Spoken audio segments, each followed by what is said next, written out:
आज आपको हम बताएंगे क्वेश्चन नंबर 5।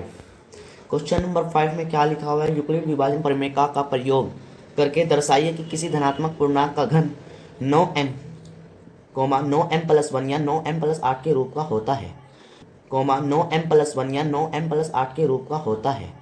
तो इसे अब हम आपको समझाते हैं कॉपी पे। चलो कॉपी पर चलते हैं। तो कॉपी पे आपको हम समझाते हैं। हमारा क्वेश्चन क्या था, यूक्लिड विभाजन परिमेय पर 9m 9m+1 या 9m+8 के रूप का हो सकता है। तो हमें बताना है यूक्लिड विभाजन परिमेय का प्रयोग करके कि धनात्मक पूर्णांक। तो वैसे ही जैसे हमने क्वेश्चन नंबर 4 किया था, तो हम बताते हैं, माना हम लिखते हैं, हल करते हैं सवाल को, और यहाँ पर लिखते हैं माना x कोई धनात्मक पूर्णांक है। x कोई धनात्मक पूर्णांक है और जो आप 9 देख रहे हैं, और यहाँ लिखते हैं और b बराबर 9 है। तो अब हम यूक्लिड विभाजन परिमेय से कैसे करेंगे। तो यूक्लिड विभाजन परिमेय आप सब जानते हो कि क्या होती है। तो मैं आपको बता देता हूँ, यूक्लिड विभाजन परिमेय होती है a बराबर b इंटू क्यू प्लस में r। तो a जो होता है वो धनात्मक पूर्णांक के रूप में होता है। तो हमारा अब हम अपने क्वेश्चन को इस परिमेय में रखते हैं। तो हमारा जो है धनात्मक पूर्णांक किसे को माना है, हमने धनात्मक पूर्णांक x को माना है। तो हम यहाँ पर x लिखते हैं a की जगह पर, और हमारा b क्या है, b बराबर हमने 9 माना है, तो हम यहाँ पर 9 लिखते हैं इंटू क्यू और प्लस r। तो यूक्लिड विभाजन परिमेय में मैंने आपको एक बात और बताई है, शायद आप जानते होंगे कि जो हमारा ये r रिमाइंडर जो होता है, आपको बताता हूँ यहाँ पर, जो हमारा रिमाइंडर होता है वो हमेशा 20 से छोटा होता है, b बड़ा होता है, और 0 से हमेशा बड़ा होता है। तो हमारा रिमाइंडर क्या हो सकता है, हम यहाँ पर, तो हमारा अब हम अपने क्वेश्चन को इस परिमेय में रखते हैं। तो हमारा जो है धनात्मक पूर्णांक किसे को माना है, हमने धनात्मक पूर्णांक x को माना है। तो हम यहाँ पर x लिखते हैं a की जगह पर, और हमारा b क्या है, b बराबर हमने 9 माना है, तो हम यहाँ पर 9 लिखते हैं इंटू क्यू और प्लस r।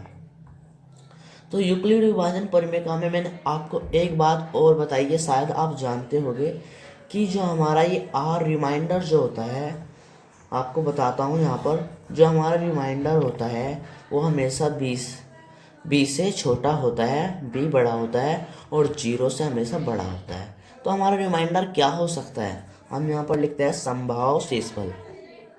यहाँ पे लिखेंगे हम संभाव शेषफल।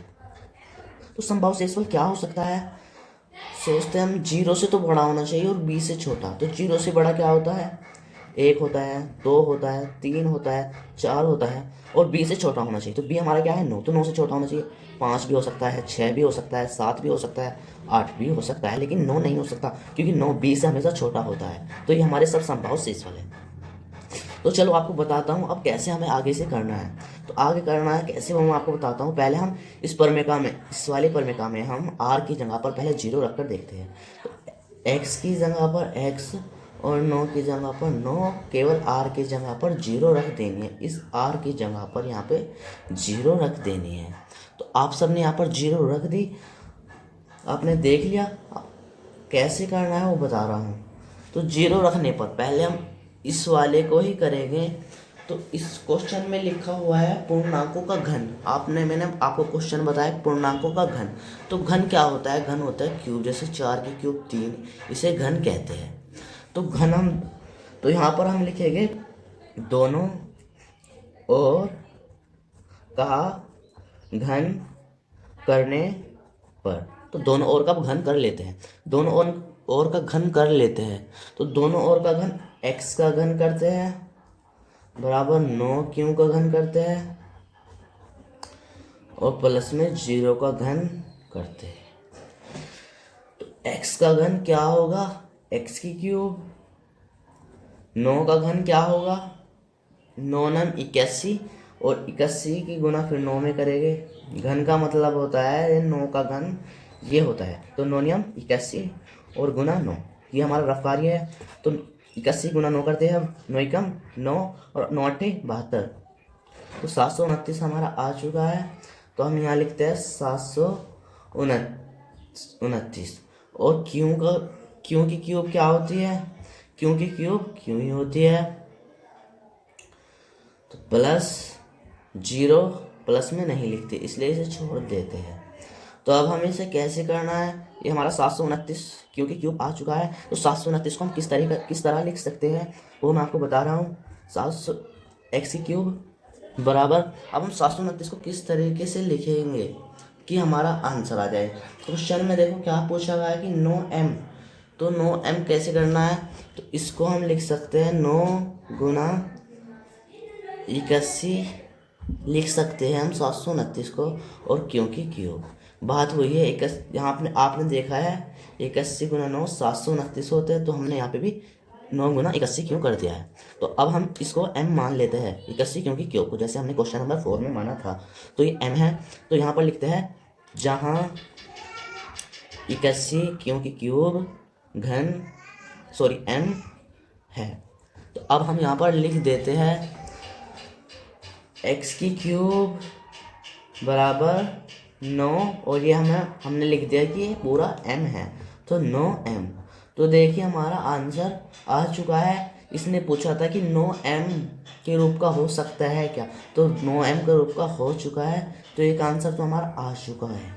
और दूसरा इसने क्या पूछा था, 9m+1 या 9m+8 के रूप का हो सकता है। तो चलो दूसरे पेज पर चलते हैं। ये हम दूसरे पेज पर आ चुके हैं। यहाँ कैसे करना है, यहाँ पर कैसे करना है अब मैं आपको बता रहा हूँ। अब के हमें r बराबर 1 रखना है। चलो तो r बराबर 1 रखते हैं। ये देखिए इसमें अब हम r बराबर 1 रखते हैं, तो अब इसे तार लेते हैं 9 क्यों प्लस r, इस r की जगह केवल 1 रखना है, सिंपल है। तो x 9 क्यों प्लस r बराबर 1 रखना है। तो x अब यहाँ पर लिखते हैं दोनों, सेम जैसे यहाँ पर लिखा है दोनों ओर का घन करने पर, दोनों ओर का घन करने पर, दोनों ओर का घन करने पर x का घन कर लेते हैं, x का घन प्लस 9 क्यू का घन प्लस 1 का घन। तो x का घन क्या होता है, x का घन x की क्यूब यानी, और 9 की क्यूब क्या होती है यहाँ पर आपको बताया 729 होती है, तो 729 लिख देंगे और प्लस में क्यों, और प्लस 1 की क्यूब क्या होती है, 1 की क्यूब 1 गुना 1 गुना 1, ये रफ कार्य है, 1 एकम 1 1 एकम 1, 1 की क्यूब चाहे कितनी भी हो, कितना भी स्क्वायर हो, एक ही रहता है हमेशा, तो यहाँ पर 1 लिख लेते हैं। तो अब हमें x की क्यूब दोबारा यहाँ पर लिखना है, और यहाँ पर 729 को कैसे हम और लिख सकते हैं, तो 729 को हम लिख सकते हैं, ये देखो हमने यहाँ पर भी लिखा था 9 गुना 81, तो 9 गुना 81 भी 729 ही होता है, तो और क्यों की क्यूब, ये देखिए और प्लस में 1। तो यहाँ पर अब हमें लिखना है जहाँ 81 क्यों का घन बराबर m है। तो ये देखिए जैसे यहाँ पर लिखा था ऐसे यहाँ पर लिख लिया। अब हम क्या करते हैं, x की क्यूब बराबर 9 और 81 क्यूब बराबर क्या है हमारा m, तो 9m और प्लस और ये वाला एक तार लेते हैं यहाँ पे। तो ये देखिए हमारा 9m+1 भी आ चुका है। ये देखिए 9m या 9m+1 भी आ चुका है, तो हमारा आंसर ये भी आ चुका है। अब हमारा लास्ट आंसर बच रहा है 9m+8 के रूप का हो सकता है। तो अब हम देखते हैं कि 9m+8 के रूप का भी हो सकता है क्या। तो चलो चलते हैं, करते हैं आगे तो चलो अब के r बराबर हम 8 रखते हैं। तो r बराबर अब के हम 2 रखने पर, r बराबर 2 रखने पर हमें क्या प्राप्त होता है। तो चलो नए पेज पर चलते हैं, ये हम नए पेज पर आ चुके हैं। तो r बराबर अब 2 रखना है, r बराबर 2। तो हमारा जो सवाल था वो था x बराबर 9 क्यों प्लस आर। अब क्या हमें इसमें आर बराबर 2 रख लेना है, तो एक्स की जगह पर एक्स और 9 की जगह पर 9, क्यू की जगह पर क्यू, प्लस की जगह पर प्लस और आर की जगह पर ये 2 रख देना है। ये 2 रखने के बाद अब हमें दोनों ओर का घन करना है। दोनों ओर का घन करने पर, ये हमने दोनों ओर का घन करने पर एक्स का घन कर लेते हैं बराबर 9 क्यू का घन कर लेते हैं और प्लस में 2 का घन कर लेते हैं। तो एक्स का घन एक्स 9 का घन क्या होता है मैंने आपको बताया है। चलो मैं आपको एक बार पीछे दिखा देता हूँ। 9 का घन होता है 729। ये देखिए 729 हमने देखा था, तो 729 यहाँ पर लिख देते हैं। 729 क्योंकि क्यूब प्लस 2 की क्या होता है दिखा देता हूँ आपको। 2 गुना 2 गुना 2 दूनी 4 और 4 दूनी 8, तो 2 का घन 8 होता है। एक्स की घन बराबर 729 को क्या लिख सकते हैं 9 गुना, पीछे क्या लिखा था ऐसे यहाँ पर लिखना है 9 गुना 81 लिख सकते हैं। तो 9 गुना 81 यहाँ पर लिख देंगे और क्योंकि क्यूब की जगह क्योंकि क्यूब और प्लस में 8 ना, जहाँ 81 क्यूब बराबर m है, तो इसकी जगह अब हम m रख देते हैं और हमारा सवाल देखते हैं हो जाता है या नहीं। तो 9 की जगह m रखते हैं और प्लस 8, तो ये 9m प्लस 8 हमारा आ चुका है। तो हमारा क्वेश्चन समाप्त हो चुका है और ये धनात्मक ये पूर्णांक का घन बराबर 9m प्लस 8 आ चुका है। तो वीडियो कैसा लगा बताइए और चैनल को सब्सक्राइब कीजिए, वीडियो को लाइक कीजिए। Thank you. पूरा वीडियो देखने के लिए धन्यवाद।